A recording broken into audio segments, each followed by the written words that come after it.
بسم اللہ الرحمن الرحیم لا اکراہ فی الدین قد تبین الرشد من الغی۔ دین میں زبردستی کی گنجائش نہیں، گمراہی کے مقابلے ہدایت آشکارا ہو چکی ہے۔ اس آیت سے اسلام کی مذہبی آزادی واضح ہوتی ہے۔ اسلام ہر شخص کو مذہب کے بارے میں اختیار عطا کرتا ہے۔ اسلام کے قبول کرنے کے لیے وہ کسی کو مجبور نہیں کرتا، اپنے ماننے والوں پر تبلیغ کو فرض قرار دیتا ہے، لیکن اس امر کی اجازت ہرگز نہیں دیتا کہ وہ کسی کو زبردستی اسلام میں داخل کرے اور اسلام قبول کرنے پر مجبور کرے۔ اسلام کی مکمل تاریخ اس حقیقت پر گواہ ہے کہ مسلمانوں نے کبھی اپنے ہمسایوں بلکہ محکوم رعایا کو بھی اسلام قبول کرنے پر مجبور نہیں کیا۔ اگر ایسا ہوتا تو ہندوستان اور پاکستان میں مسلم حکمرانوں کی طویل مدت حکمرانی کے دوران مسجدوں کے ساتھ مندر تعمیر نہ ہوتے، مسلمانوں کے دارالخلافوں میں شاہی قلعوں کے زیر سایہ مندر، گرودوارے اور غیر مسلموں کے عبادت خانے وجود میں نہ آتے۔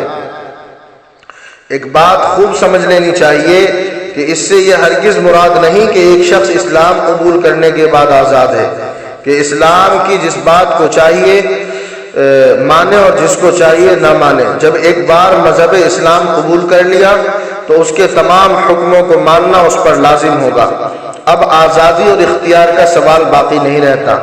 آزادی صرف مذہب کے قبول کرنے یا نہ کرنے میں ہے، عمل میں نہیں۔ اگر خدا نخواستہ ایسا ہو جائے تو مذہب کی کوئی حیثیت ہی باقی نہیں رہتی۔